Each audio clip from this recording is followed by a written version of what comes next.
সন্দেশখালী কাণ্ডের 7 দিনের মাথায় ফের অ্যাকশন ইডি। এবার পুরনিয়োগ দুর্নীতির শিকড়ের খোঁজ। শহরের তৃণমূলের 3 হেভিওয়েটের বাড়িতে ইডি। দমকল মন্ত্রী সুজিত বসুর 2টি বাড়িতে ইডির তল্লাশি। তৃণমূল বিধায়ক তাপস রায়ের বউবাজারের বাড়িতে ইডি। উত্তর দমদম পুরসভার প্রাক্তন পুরপ্রধান সুবোধ চক্রবর্তীর বিরাটির বাড়িতেও ইডির তল্লাশি। দমকল মন্ত্রীর বাড়িতে ঢুকতে বেগ পেতে হয় তদন্তকারীদের। 20 মিনিট বাইরে অপেক্ষা করার পর ভেতরে প্রবেশ করেন ইডি আধিকারিকরা। সন্দেশখালী বনগাঁর পর এবার তেড়েফুঁড়ে ইডি। পুরনিয়োগ দুর্নীতিতে নজরে শাসক দলের 2 হেভিওয়েট। 7 সকালে একযোগে হানা সুজিত বসু এবং তাপস রায়ের বাড়িতে। দমদমের দাপুটে তৃণমূল নেতা সুবোধ চক্রবর্তীর বাড়িতে এনফোর্সমেন্ট ডিরেক্টরেট।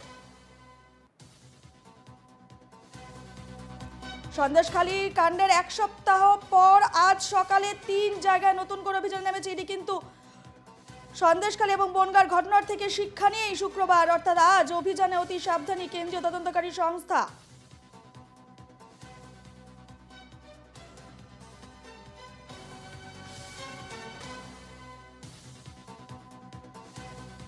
দমকল মন্ত্রী সুজিত বসু, বরাহনগরের তৃণমূল বিধায়ক তাপস রায় এবং উত্তর দমদম পুরসভার কাউন্সিলর সুবোধ চক্রবর্তীর বাড়িতে অতিরিক্ত কেন্দ্রীয় বাহিনী নিয়ে হানা দিতে দেখা গেল ইডি আধিকারিকদের।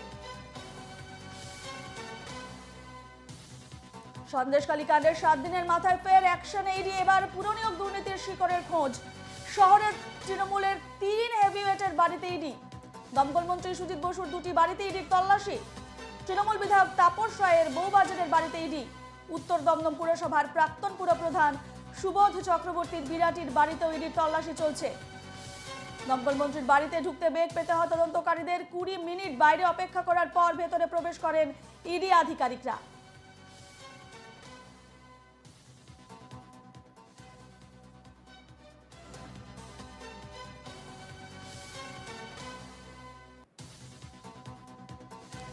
দক্ষিণ দমদমের পুরনিয়োগ দুর্নীতির শিকড়ে পৌঁছতে চায় ইডি। ভোর ভোর সুজিত বসুর লেক টাউনের বাড়িতে কেন্দ্রীয় এজেন্সির দল গিয়ে পৌঁছেছে এবং দমকল মন্ত্রীর বাড়িতে ঢুকতে বেগ পেতে হয় ইডির দলকে। বাইরে অপেক্ষা প্রায় 20 মিনিট এবং লেক টাউনের সুজিতের 2টি বাড়িতে বর্তমান তল্লাশি অভিযানে নেমেছে ইডি আধিকারিকরা।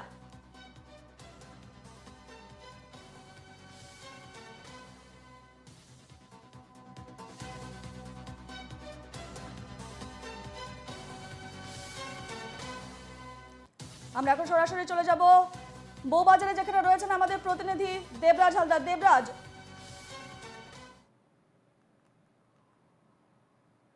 তাপস রায়ের বাড়িতে সকাল থেকে ইডির তল্লাশি অভিযান চলছে, কি ছবি সেখানকার এখন? দেখো 3 ঘন্টা অতিক্রান্ত হতে চলেছে, এখনো কিন্তু ধারাবাহিকভাবে তল্লাশি অভিযান এবং ম্যারাথন জিজ্ঞাসাবাদ দুটোই কিন্তু এক প্রকার সমানভাবে চলছে। কারণ সকাল সকাল কিন্তু আমরা দেখেছি যে এক প্রকার তার গ্রাউন্ড ফ্লোরে তার অফিস এবং তিনি টপ ফ্লোরে থাকেন এবং সেখান থেকে দাঁড়িয়ে তার গ্রাউন্ড ফ্লোরে তার অফিস, যেহেতু তার স্ত্রী এবং কন্যার সহযোগিতা নিয়ে সিআরপিএফ যারা জওয়ানরা ছিল এবং তদন্তকারী আধিকারিকরা তারা যৌথভাবে কিন্তু তার আলমারি থেকে বিভিন্ন রকম তথ্য এবং তার ব্যাগপত্র ঘেটে কিন্তু একাধিক তথ্য কিন্তু খতিয়ে দেখার কিন্তু চেষ্টা করা হচ্ছে। মূলত এই যে তদন্ত প্রক্রিয়া সেটা হচ্ছে পৌরসভার নিয়োগ দুর্নীতি। এর আগে যখন শিক্ষক নিয়োগ দুর্নীতি তদন্ত করতে গিয়ে কিন্তু অয়ন ঘোষালের নাম উঠে আসে এবং সেই অয়ন ঘোষালের কাছ থেকে একাধিক তথ্য পাওয়া যায়, একাধিক ওএমআর সিট পাওয়া যায়, একাধিক অ্যাডমিট কার্ড পাওয়া যায়। তার উপরে ভিত্তি করে কিন্তু তদন্ত যখন এগায় তখন দেখা যায় যে এগুলো পুরসভার তথ্য, পুরসভার নিয়োগের তথ্য এবং সেই তথ্য যে দুর্নীতি হয়েছে, এই পুরসভায় যে দুর্নীতি হয়েছে তা এক প্রকার নিশ্চিত। এবং বিবি গাঙ্গুলি স্ট্রিটে যার বাড়ি সেটা হচ্ছে তাপস রায় এবং ইনি মূলত বরানগর এলাকার বিধায়ক, বরানগর বিধানসভার বিধায়ক। এবং এরই পাশাপাশি যে অপর্ণা মৌলিক, যেটা নভেম্বর মাসে যাকে জিজ্ঞাসাবাদ করা হয়েছিল এই পুরসভার নিয়োগ দুর্নীতি তদন্ত করতে গিয়ে, এই বরানগর পুরসভার চেয়ারপারসন অপর্ণা মৌলিক তার থেকে যে তথ্য পাওয়া গিয়েছে তার উপরে ভিত্তি করেই কি এই তাপস রায়কে জিজ্ঞাসাবাদ করা হচ্ছে তা নিয়ে কিন্তু একটা জল্পনা তৈরি হয়েছে। এরই পাশাপাশি তোমাকে বলে রাখবো এখনো পর্যন্ত তদন্ত প্রক্রিয়া চলছে এবং এর আগে আমরা দেখেছি শিক্ষক নিয়োগ দুর্নীতিতে বিভিন্ন জায়গায় তল্লাশি অভিযান করতে, তবে সেই তল্লাশির সঙ্গে কিন্তু এই তল্লাশির কোনো সম্পর্ক নেই।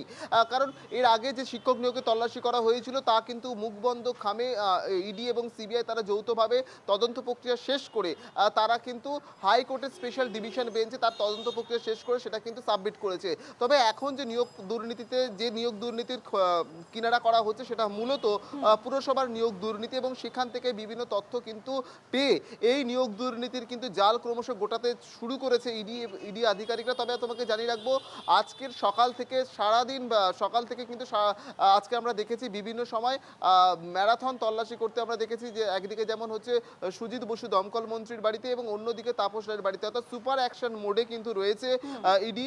এবং এই তদন্ত প্রক্রিয়া মূলত তোমাকে যেটা বললাম যে পুরসভার নিয়োগ দুর্নীতি এবং সেই নিয়োগ দুর্নীতিতে কিনারা পাওয়ার জন্যই কিন্তু এই তদন্ত প্রক্রিয়া, এমনটাই কিন্তু জানা যাচ্ছে। এবং অয়ন ঘোষালের কাছ থেকে যে তথ্য পাওয়া গিয়েছে সেই তথ্যের উপরে ভিত্তি করে কিন্তু বিভিন্ন পৌরসভার আমরা দেখেছি এর আগে যে দক্ষিণ দমদম পৌরসভা, বরানগর পৌরসভা, টিটাগড় পৌরসভা এবং একাধিক পৌরসভায় কিন্তু নিয়োগ দুর্নীতি হয়েছে এবং সেই নিয়োগ দুর্নীতির কিনারা করতে গিয়ে একাধিক পৌরসভার চেয়ারম্যানকে যেমন জিজ্ঞাসাবাদ করা হয়েছে এবং তার সঙ্গে যুক্ত একাধিক যারা নেতা মন্ত্রী ছিলেন তাদের সরাসরিভাবে যুক্ত ছিলেন কিনা, তারা সরাসরি কোনো প্রভাব খাটিয়েছিলেন কিনা, তারা সরাসরি কোনো রেফারেন্স দিয়েছিল কিনা, সেই বিষয়গুলো কিন্তু খতিয়ে দেখা হচ্ছে।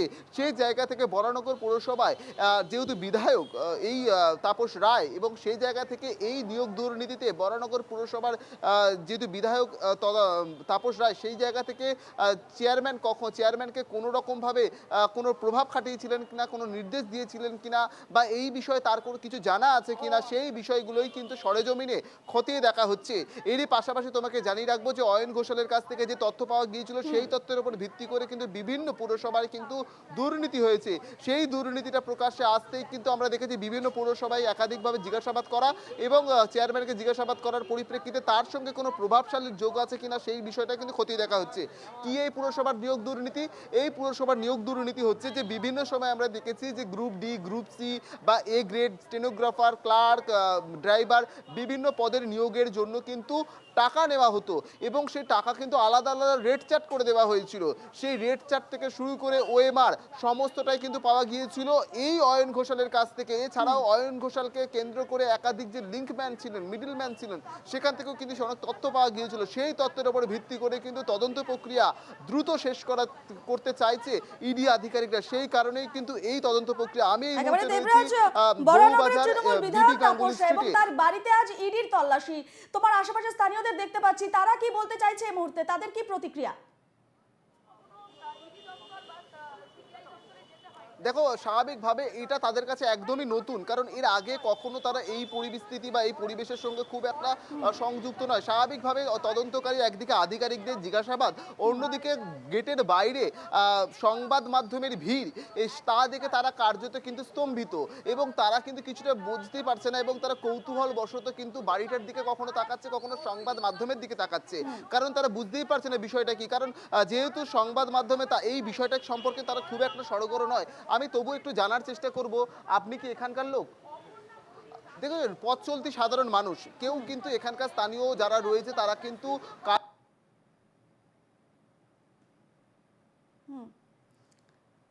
আমাদের সঙ্গে দেবরাজের যোগাযোগ বিচ্ছিন্ন হয়েছে। যেমনটা আমরা জানাচ্ছিলাম যে তৃণমূল বিধায়ক তাপস রায়ের বাড়িতে, বউবাজারের বাড়িতে ইডির তল্লাশি অভিযান শুরু হয়েছে সকাল থেকে এবং নিয়োগ দুর্নীতি মামলায় তার নাম জড়িয়ে রয়েছে বলে এমনটাই অভিযোগ রয়েছে এবং সেই অভিযোগের ভিত্তিতেই কিন্তু আজ ইডির তল্লাশি তৃণমূল বিধায়ক তাপস রায়ের বউবাজারের বাড়িতে। যে ছবি আপনাদের সামনে তুলে ধরছিলাম, আমাদের প্রতিনিধি দেবরাজ জানাচ্ছিল যে সকাল থেকে শুরু হয়েছে সেখানে ইডির তল্লাশি। বরানগর পুর নিয়োগ দুর্নীতির শিকড় সন্ধান যোগ রয়েছে বিধায়কের বউবাজারের বাড়িতে, তাপস রায়ের বাড়িতে কেন্দ্রীয় এজেন্সির হানা এবং উত্তর দমদমের প্রাক্তন পুরপ্রধানের বাড়িতেও ইডি রেড। সন্দেশখালী বনগার পর তেরে ফুরে ইডি, পুরো অ্যাকশন মুডে রয়েছে ইডি। পুরনিয়োগ দুর্নীতিতে নজরে শাসক দলের 2 হেভিওয়েট। 7 সকালে একযোগে হানা সুজিত বসু এবং তাপস রায়ের বাড়িতে। দমদমের দাপুটে তৃণমূল নেতা সুবোধ চক্রবর্তীর বাড়িতেও এনফোর্সমেন্ট ডিরেক্টরেট। ভোর ভোর সুজিত বসুর লেক টাউনের বাড়িতে পৌঁছে যায় কেন্দ্রীয় এজেন্সির দল। দমকল মন্ত্রীর বাড়িতে ঢুকতে বেগ পেতে হয় ইডির দলকে, বাইরে অপেক্ষা করতে হয় প্রায় 20 মিনিট। এরপর লেক টাউনের সুজিতের 2টি বাড়িতে তল্লাশি অভিযান শুরু হয়েছে ইডির।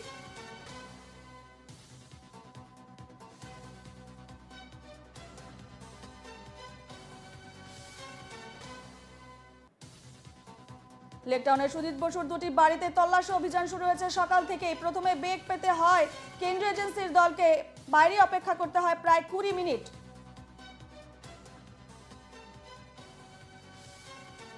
আমরা এখন সরাসরি চলে যাব লেক টাউনে, যেখানে রয়েছেন আমাদের প্রতিনিধি পৃথা দাশগুপ্ত। পৃথা, সকাল থেকে মন্ত্রী সুজিত বসুর বাড়িতে চলছে ইডি হানা, সেখানের বর্তমান ছবিটা কি দেখতে পাচ্ছ?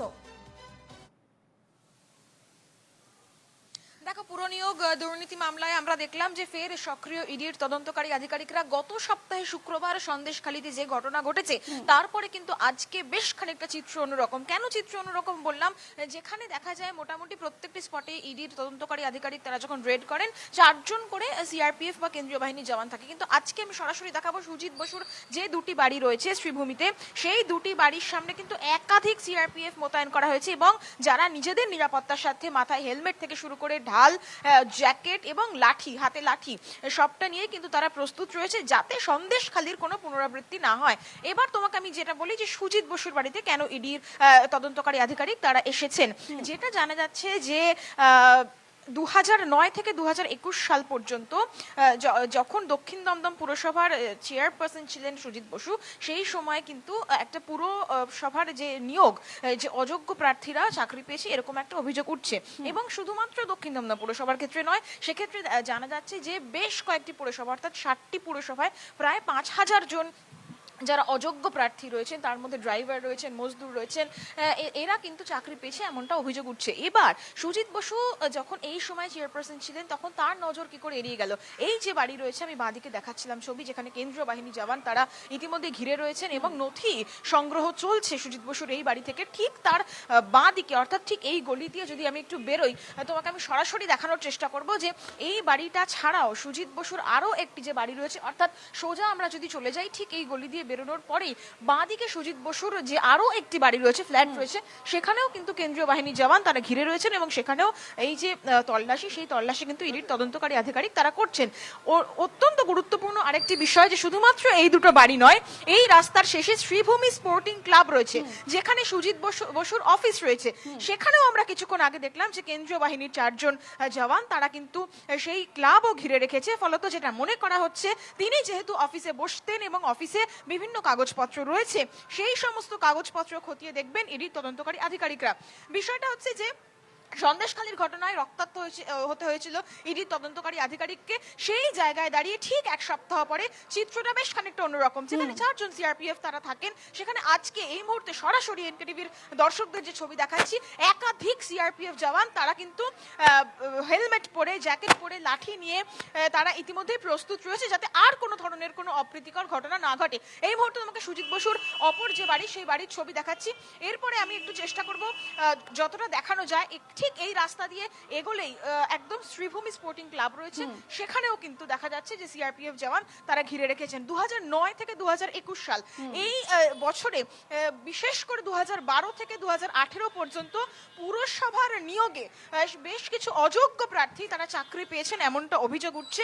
এবং এটা কোত্থেকে জানা যায়? এটা জানা যায় অয়নশীলকে গ্রেফতার করার পরে, অর্থাৎ শিক্ষক দুর্নীতি মামলায় যখন অয়নশীলের বাড়িতে তল্লাশি চালানো হয়, সেই সময় দেখা যায় যে অয়নশীলের বাড়ি থেকে পুরো নিয়োগ দুর্নীতি মামলা সংক্রান্ত বেশ কিছু কাগজপত্র হাতে আসে ইডির তদন্তকারী আধিকারিকদের। এবং সেখান থেকেই কিন্তু সুজিত বসু থেকে শুরু করে তাপস রায়, এই সমস্ত যারা ইতিমধ্যেই আমি তোমাকে বলছিলাম যে সেই সময় পুরসভার চেয়ারপারসন ছিলেন, যেরকম দক্ষিণ দমদম পুরসভার চেয়ারপারসন ছিলেন সুজিত বসু, তাদের নাম উঠে এসেছে। আমরা দেখেছিলাম যে এর আগে বিভিন্ন সময় কিন্তু যে ওয়ারেন্ট, সেই ওয়ারেন্ট নিয়ে কিন্তু তারা এসেছেন। আজকে সকালবেলাও 7টার কিছু আগে তারা যখন এসেছিলেন, তখন এই দুটো বাড়িতে তারা কলিং বেল বাজান এবং কলিং বেল বাজানোর কিছুক্ষণ পরে যিনি কর্মচারী বা কেয়ারটেকার রয়েছেন তিনি কিন্তু জানান যে তাকে প্রবেশ করতে দেওয়া যাবে না। তখন এটি তদন্তকারী আধিকারিক তারা বলেন যে তাদের কাছে ওয়ারেন্ট আছে, অতএব তারা প্রবেশ করতে পারেন। এবং তারপরে 7টার কিছু পরেই কিন্তু সেই যে তোমাকে আমি এই মুহূর্তে সরাসরি শ্রীভূমি স্পোর্টিং ক্লাবের ছবি দেখাচ্ছি,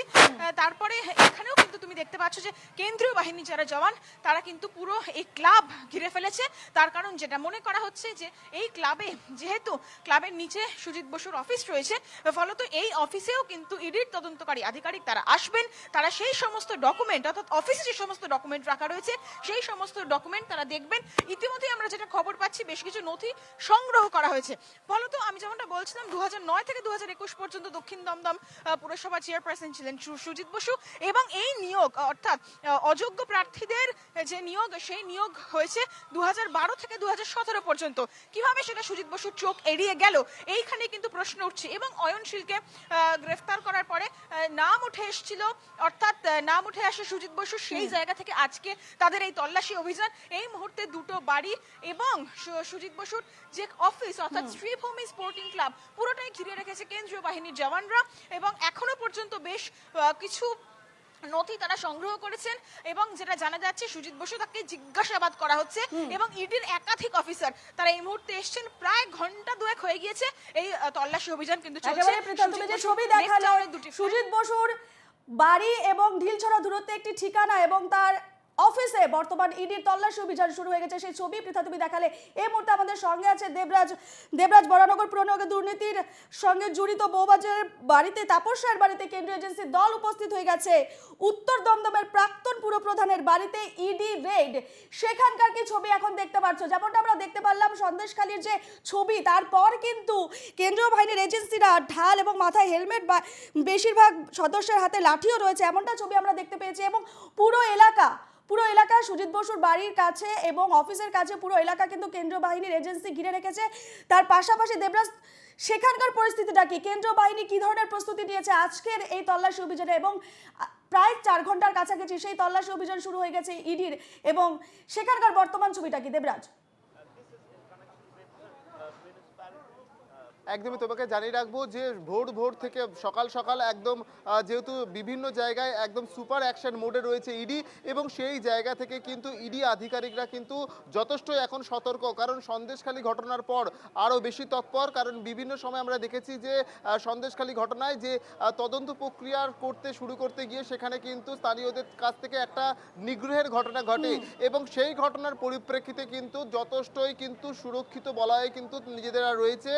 সেখানে তারা ঢাল ব্যবহার করছে, কখনো বা ক্যাপ ব্যবহার করছে এবং হাতে লাঠি ব্যবহার করছে, এবং তারা প্রোটেকশন প্রুফ জ্যাকেটও পরে কিন্তু তারা কিন্তু বিভিন্ন জায়গায় কিন্তু কলকাতা হোক বা কলকাতার বাইরে বিভিন্ন জায়গায় তল্লাশি অভিযান করার জন্য তারা এই পদক্ষেপই নিয়েছে। তবে বাইরে রয়েছে সিআরপিএফ, ভেতরে রয়েছে আরও একদল সিআরপিএফ, এবং তোমাকে জানিয়ে রাখবো যে 18 সদস্যের একটা প্রতিনিধি দল তারা কিন্তু তাপসের বাড়িতে প্রবেশ করেছে, এবং তারা কিন্তু তল্লাশি অভিযান এক প্রকার যেমন করছে, একই পাশাপাশি কিন্তু ম্যারাথন জিজ্ঞাসাবাদও কিন্তু করছে। তুমি জানো যে পুরসভার যে নিয়োগ দুর্নীতি, সেই নিয়োগ দুর্নীতি এর আগে কিন্তু বিভিন্ন পুরসভার নাম উঠে এসছে, তার মধ্যে বরানগর পুরসভাও কিন্তু অন্যতম। সেই জায়গা থেকে আমরা জানি যে নভেম্বর মাসে অপর্ণা মৌলিককে জিজ্ঞাসাবাদ করা হয়েছে, এবং সেই জিজ্ঞাসাবাদ করার পরিপ্রেক্ষিতে যেহেতু এই বরানগরের বিধায়ক ছিলেন এই তাপস রায়, সেই জায়গা থেকে এই চেয়ারম্যানের সঙ্গে এই তাপস রায় স্থানীয় বিধায়কের একটা সম্পর্ক থাকবে, এবং সেই জায়গা থেকে কোনো তথ্যের লেনদেন, একেবারে ধন্যবাদ তোমাদের দুজনকে, পৃথা এবং দেবরাজ, তোমাদের দুজনকে ধন্যবাদ। বরানগর থেকে ছিলেন আমাদের প্রতিনিধি, বউবাজার থেকে ছিলেন আমাদের প্রতিনিধি দেবরাজ হালদার, এবং লেকটাউন থেকে ছিলেন আমাদের প্রতিনিধি পৃথা দাশগুপ্ত। তোমাদের দুজনকে ধন্যবাদ।